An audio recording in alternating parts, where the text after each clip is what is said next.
Ladies and gentlemen, boys and girls, you are watching the station identification of one of Wayland City's resident YouTubers.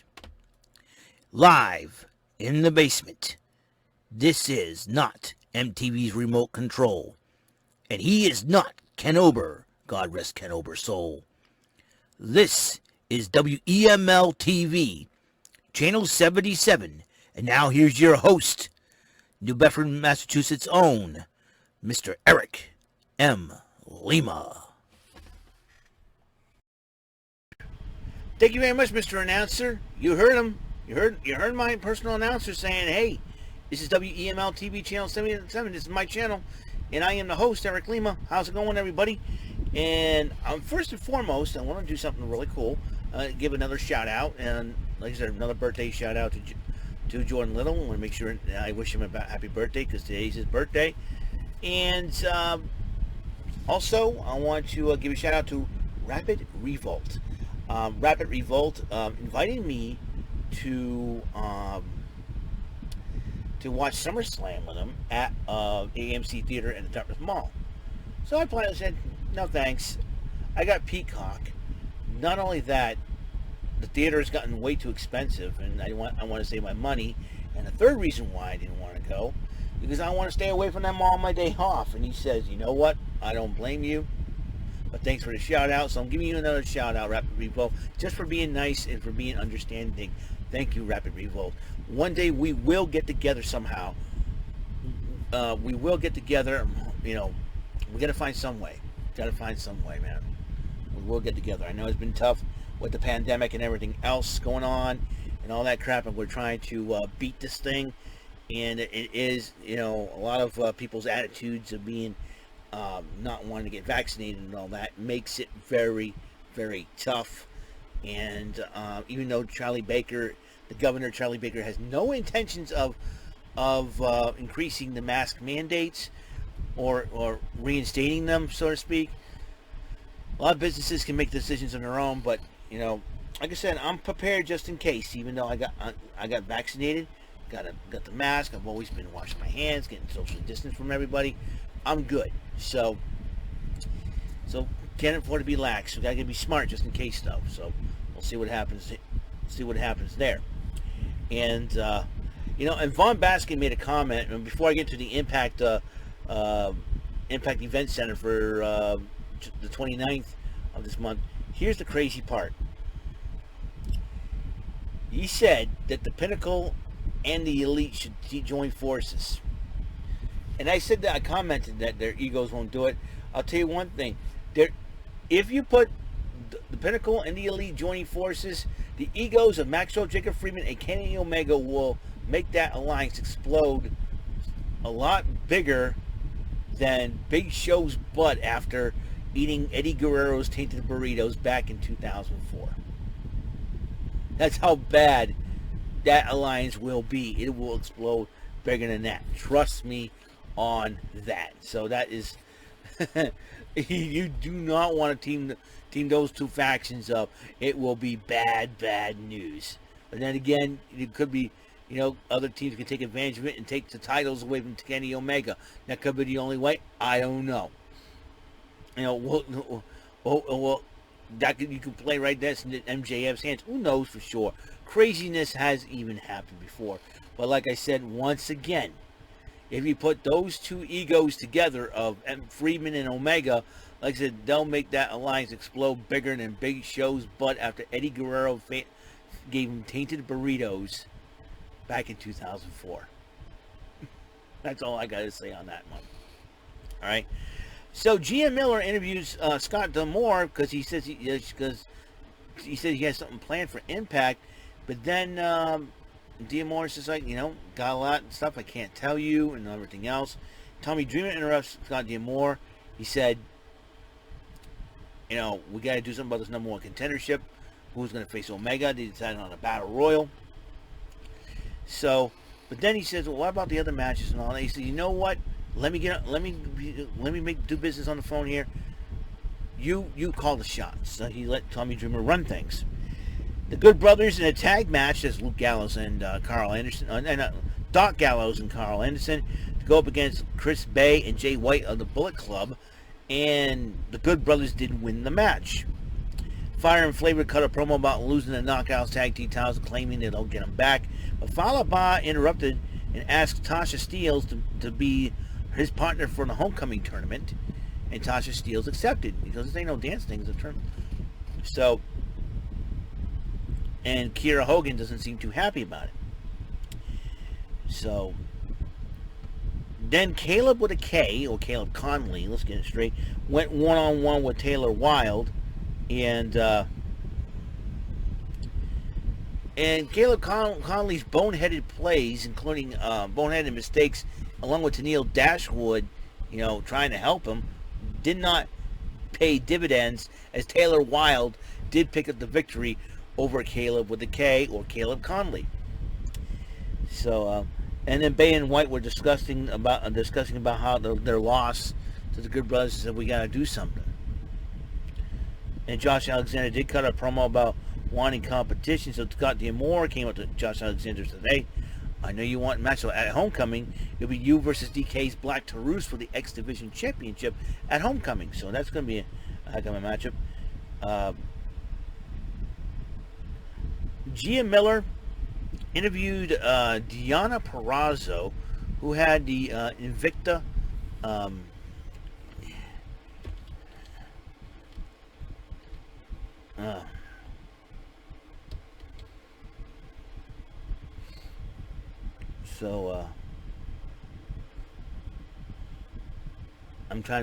I want to look this up because I forgot, I wasn't paying attention to the because Invictus FC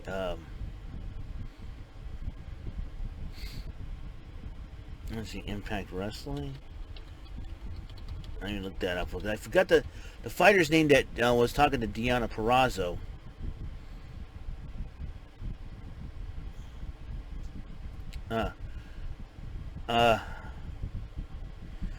Let's see. Let me look up on Twitter. Give me a second here, folks. I do apologize because sometimes I'm pretty good with sources, sometimes I'm not. So, because I know Gianna Miller was interviewing Deonna Purrazzo, the Virtuosa, and talking about how this is one of her. But she said she was in training with one of the fighters from Invictus FC. So,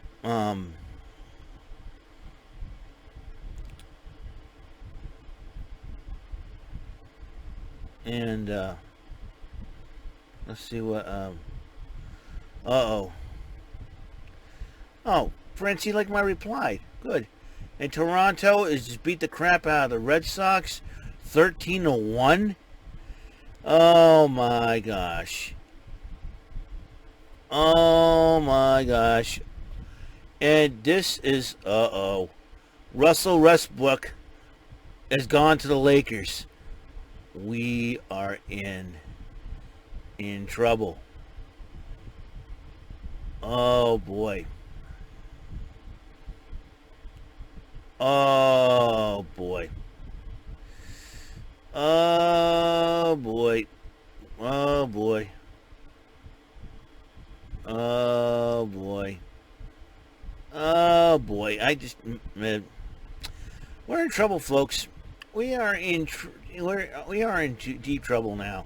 Just found out the Red Sox, not only they're losing, but the Lakers picked up Russell Westbrook in a trade.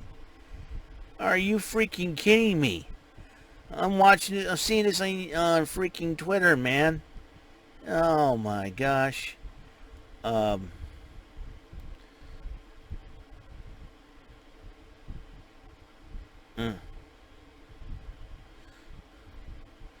I just cannot believe that even happened.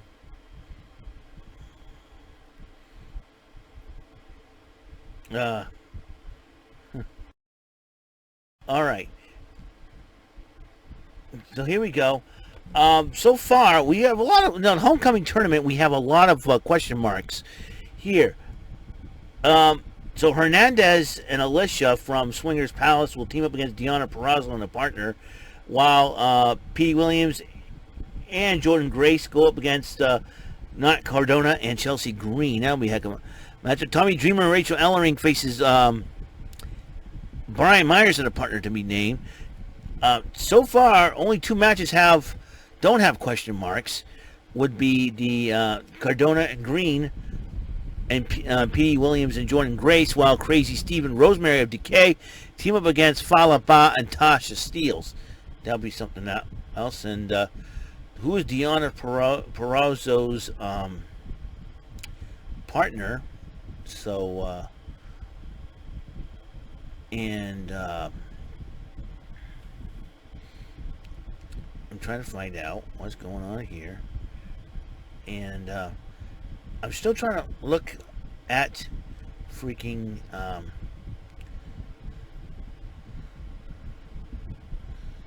let's see.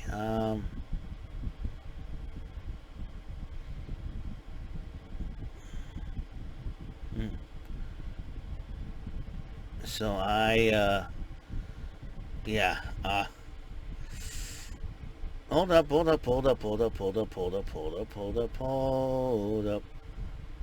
hold up.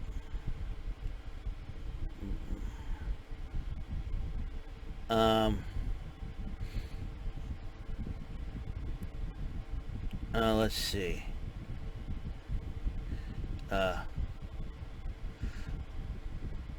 Let's see. Here we go. The Alicia Zappatella. That's her name. Finally got it after all this time. She's the Invicta Atomweight champion.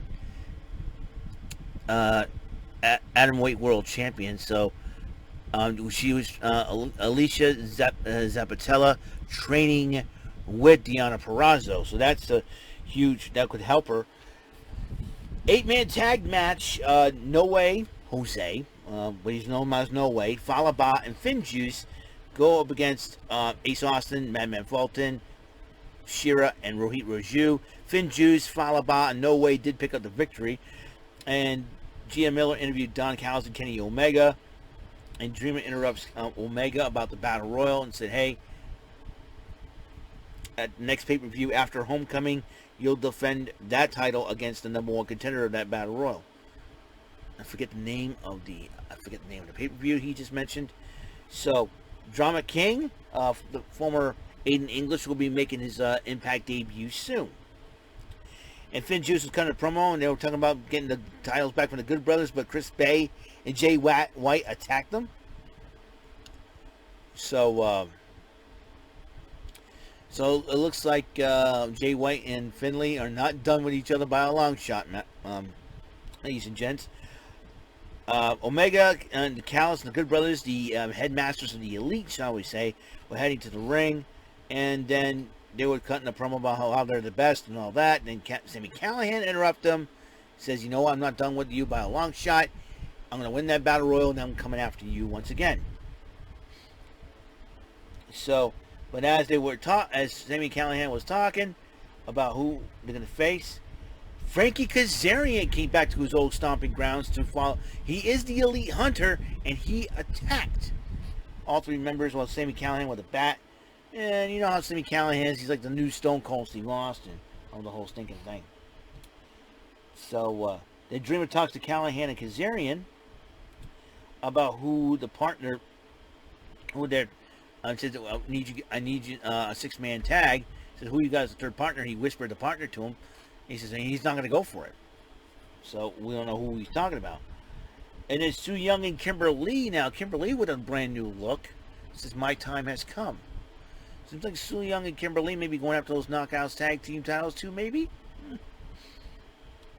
I'll tell you one thing that's going to be really, really deadly between those two.